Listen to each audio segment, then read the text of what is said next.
This is my multimedia presentation where I talk about the films The Great Gatsby and Om Shanti Om. My thesis question is, how does lighting and mise-en-scène show differences and similarities between the two cultures within these two films? So to get right into it, the first film is The Great Gatsby, which is directed by Baz Luhrmann, and it stars Leonardo DiCaprio, Carey Mulligan, Tobey Maguire, and Joel Edgerton. So essentially, Nick Carraway arrives in 1922 New York and moves into a small house next to the one and only Jay Gatsby. Gatsby lives across the bay from a woman who he is madly in love with, and that is Daisy Buchanan. Daisy and Nick are cousins, and Gatsby uses that to his advantage and uses Nick to get close to Daisy despite her being married to Tom Buchanan. Essentially, Nick is drawn into the world of the ultra-wealthy and witnesses the unusual lifestyle of the 1%. The two major aspects I'm going to be focusing on within this video are lighting and mise-en-scène. The first scene I'm going to show is the party scene. I was in the 7th. Excuse me, I knew you looked familiar. Having a good time, old sport? Oh, the whole thing's incredible. I live just next door. He sent me an actual invitation. Seems I'm the only one. I still haven't met Mr. Gatsby. No one's met him. They say he's third cousin to the Kaiser and second cousin to the devil. I'm afraid I haven't been a very good host, old sport. You see, I'm Gatsby.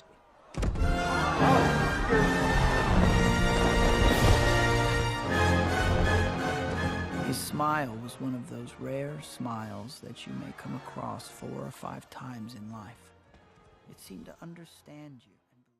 As seen in the party scene, the lighting is supposed to represent the crazy lifestyles of the upper class in the Roaring Twenties.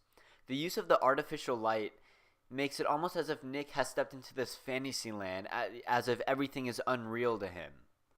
The second scene is Daisy's intro. Henry! Where are you? Oui, monsieur. The door, close. Ali. Sorry, thank you. Is that you, my lovely?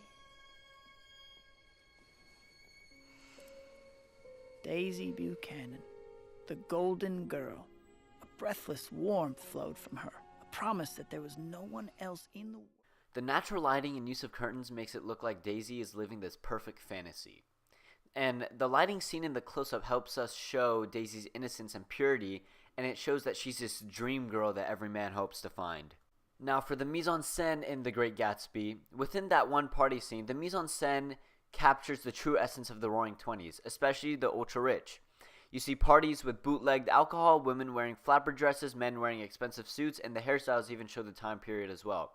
Moreover, the sound and dancing helps bring the movie to life and shows how exhilarating that time period was, as well as what it consisted of.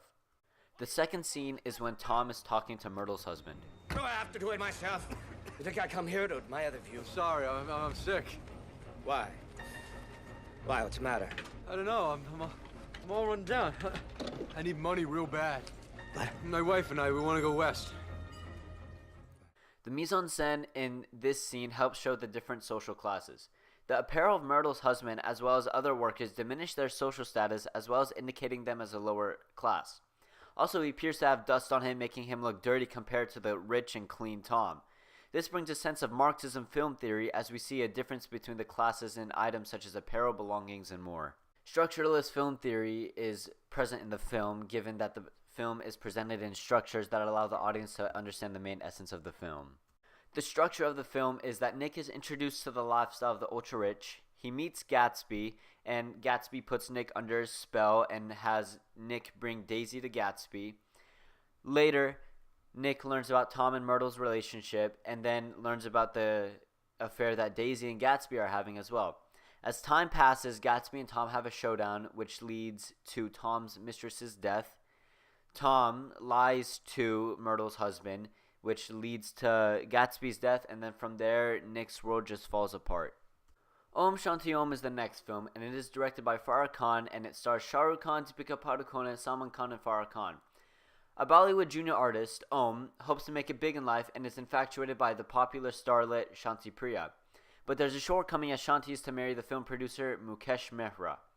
Worse off, she's expecting his child. This crushes Om's hope of uniting with Shanti, but he is forced to rescue her when Mukesh lured her into an entangled position, resulting in the death of both of them. 30 years later, Om is reborn as a Bollywood actor, Rajesh Kapoor, and is himself an actor. He meets with Mukesh, and together they attempt to make a film, Om Shanti Om. It is here that Om will unite with his beloved Shanti, and he will start to regain his memories, which forces him to investigate, endangering his life once again. So the important aspects I'm going to be focusing on is mise-en-scène and lighting. The first scene I'm going to be talking about is during the song Dastani Om.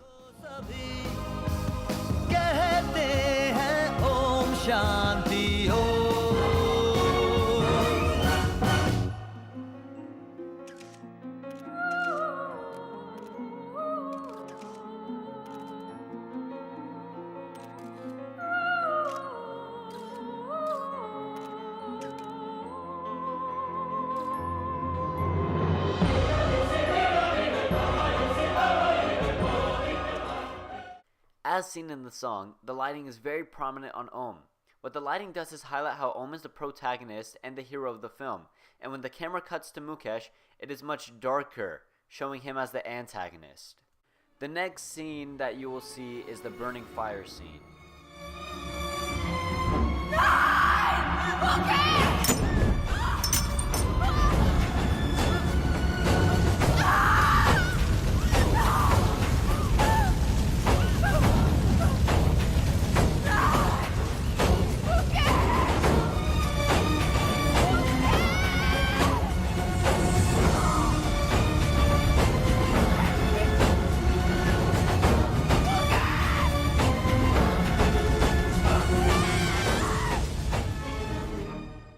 As seen in the scene, Om tries to rescue Shanti after Mukesh sets a house on fire attempting to kill her.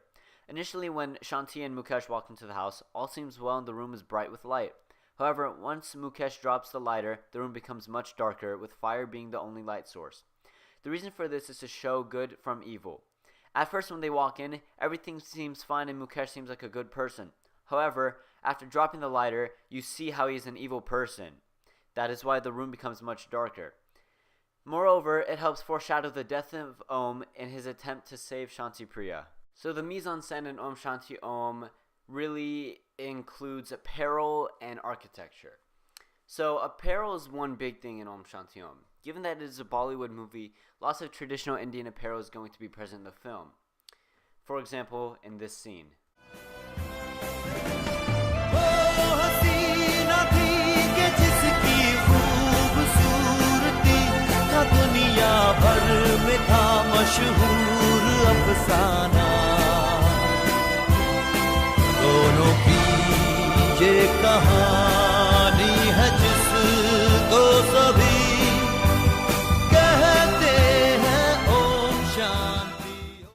As seen in the scene, Om's bracelet gets caught in Shanti's dress.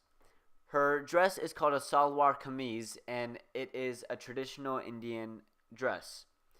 This apparel is not seen in most Hollywood films, and what it does is we get a glimpse of traditional Indian apparel. As seen in the house burning scene earlier, we get a glimpse of the architecture of the wealthy in India.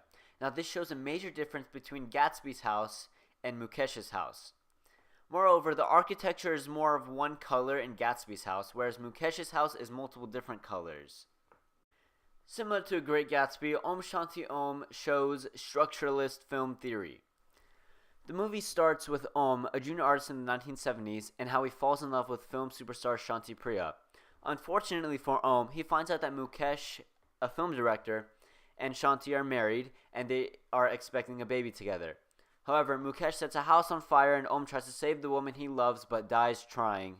And later, Om is reincarnated and lives the life he had always wanted to live. He starts to regain his memories from his past life and essentially takes down Mukesh with a doppelganger posing as Shanti. However, upon the showdown between Om and Mukesh, Om is approached by the ghost of his beloved Shanti Priya.